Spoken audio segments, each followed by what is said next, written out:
Hi, and welcome back to Pittman's Pumpkin Patch, Pittman's Garden Patch. It is June 25th, 2017, and it's been a while since I did an update from my second plot. This is over at my mother-in-law's house, and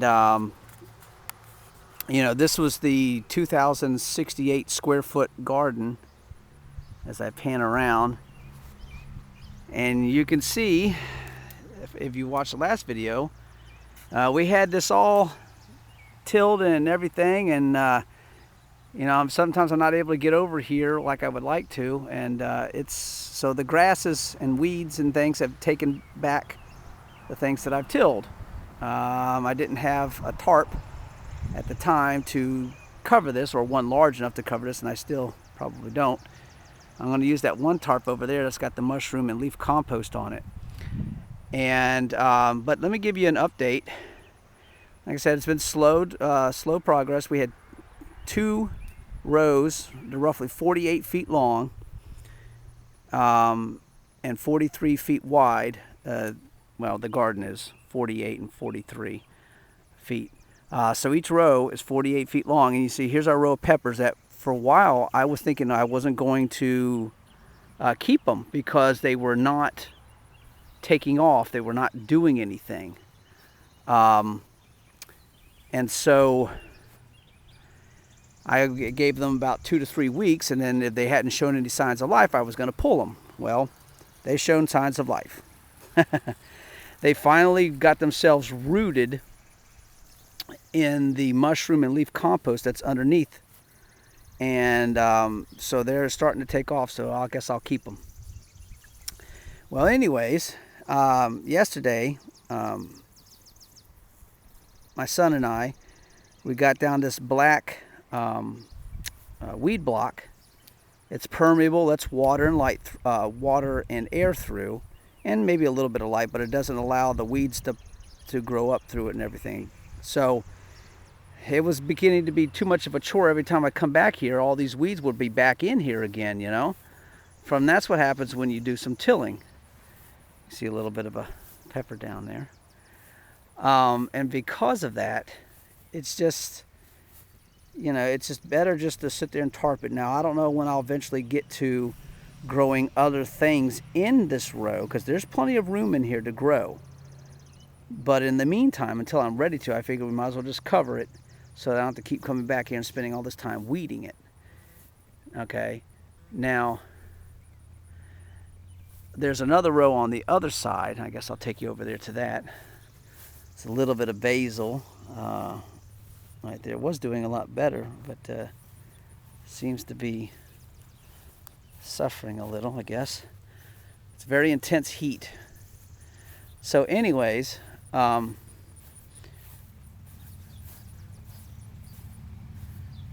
over here to the other side, the other row that we did a while back. And here is my row of tomato plants, and we left a section. And you can see how the weeds are trying to get in, so I got some work to do. And we're going to put I got another row, another thing of that weed block. And that part of my plans today is to get that in here. And all we did was we laid it down and we cut a little slit into it and just put it around the stem of each plant as we went along, and then we pinned it down. You see this basil is doing really nice. Oh, now look here. Here's the first little tip right here. See this right here? See how it's going to seed? Okay, you want to pinch that off. And look, here's another little flower starting to form right here. You want to get that off, and you want to pinch below to sustain, and here's some more I'm noticing, the leaf production. So by pinching back your basil like this, and you pinch it just back far enough to it's just above a little set of baby leaves, as I'm pinching more and more, that way it'll keep on growing. So you pinch it back,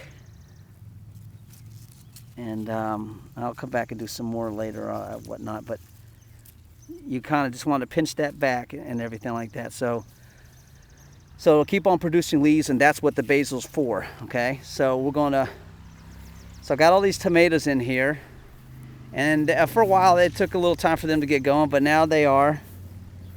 And I got to get them staked up and everything, but you see got a lot of flower blossoms on them and everything. And so here were a couple that, well, about 2 or 3, I guess, that needed to be staked up sooner because they took off and grew a lot better than the others have. But the other ones are catching up now, starting to. So I got to get these in here. And I came in and pruned the bottoms off, and I had to come and do a little bit more pruning to get some of the bottom leaves off, because one thing you want to prevent is this from, from blight, which is a disease, from getting on your leaves. So in order to do that, you would either mulch around the bottom, and also cut off a lot of leaves and everything and branches off the bottom, so that when the rain comes and hits the soil, it splashes up the dirt and everything up on the leaves. And that's where you start to get your blight and other diseases. So by cutting off the bottom branches and everything, and also mulching with wood chips and stuff like that, you will greatly diminish the blight's ability to take hold of your plants. Okay. So here we have the some T-posts, and they're on each end going down the center of the rows. And what I'm going to do is I'm going to hook up some irrigation, very similar to what I have back at my house, which I'm going to experiment with a line, a string basically, has a 3-pound load weight capacity on it. And I'm going to tie it onto each end of the T-posts on both ends, run a single string across. Then I'm going to have some poly pipe, blank tubing, and I'm going to run that along the strings, and I'm going to zip tie it to the strings. And then I'm going to plop in some emitters, pop some emitters in over the plants, hook it up to an irrigation and water timer, Wi-Fi water timer, everything.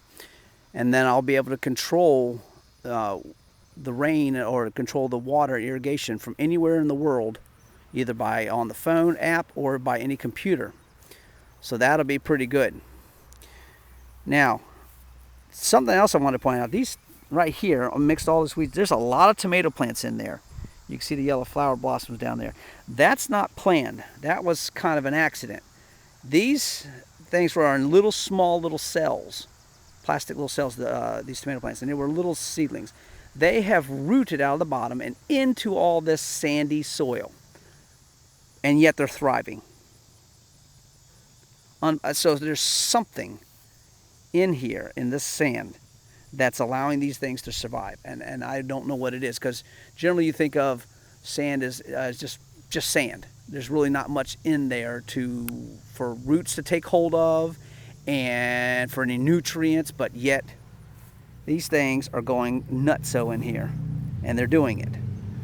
So there you go, learn something about that. And that's the thing, you can see as I kind of tilt up a little bit here, it's still so much sand, so much, very little dirt, a lot of sand. So we're having to come in, as you can see, we started last night to put in, this is the new row that's going in, and these should be 30 inches wide with 10-inch walking spaces in between each row. So here we are right here in the walking row. It's about 10 inches wide, okay? Then this bed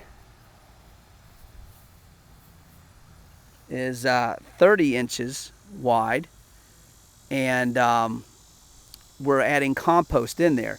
Now, we've been having issues with the rototiller that a neighbor of my mother-in-law's let us have. It's an old-timey Craftsman front tine tiller, and it's been not cooperating, and it's really slowed down our progress. And so I'm going to add more compost to all of this stuff, okay? And I'm going to see if I can get the tiller to work just enough to get this mixed in and incorporated. If not, I'm going to have to do it by shovel, pitchfork, get in there and do it that way. So I got all of this compost, mushroom compost, to get in there and get this up. And then what we're going to do, once that's done, and this is all hopefully part of the plan to get done today, is to then roll out some black, not the same weed block as that stuff, but a heavier duty fabric cover that I'm going to lay down all the way down the width of the bed, and then of course we're going to staple it into the ground and put rocks or whatever we have to hold it down for a little bit. And then I have a template that I made out of wood. I showed it to you on a couple days ago on a video, and there it is right there, that wooden template right there with all those holes in it. And there's the fabric cover right here. Okay, that's going to go down. All right, and that's permeable. It'll allow water and air to go down, so it can rain all it wants to on it. The stuff will seep into the soil and still get the soil saturated underneath. Okay, so I'm going to roll that out on there, pin it down, put this template down on there, and wherever the holes are, I got a torch that I'm going to burn that fabric that's underneath it. I'm going to burn it, exposing the soil underneath, making perfect planting holes, which hopefully in the next week or two, I'm going to transplant some Salanova lettuce that I have ready, that's been growing. Here's that roll of the polytube tube right there. That's like a 500-foot roll, I believe, 300 or 500-foot roll for like $44, $45. I got it at Home Depot.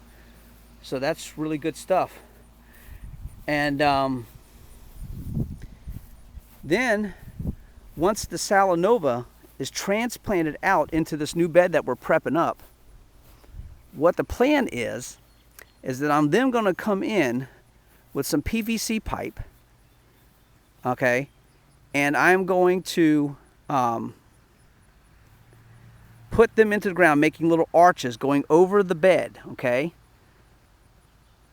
and I'm going to put it every so many feet or whatnot, and just make some arches. It doesn't have to be very tall. And then I have some 60% shade cloth, because you know the thing with lettuce, it wants to bolt very quickly in this hot summer and muggy summers that we get here in Virginia Beach, and a lot of places, of course. And so we're going to put these arches down, and then I had that 60% shade cloth that I'm going to run over the hoops, the length of the bed, and just clamp it at the ends and various places to the hoops that are made out of PVC. And that will provide shade for the Salanova lettuce, prolonging its life. And so that's going to hopefully allow me to get more cuts off of it and save me some money in seeds and be more productive with the plants and so forth.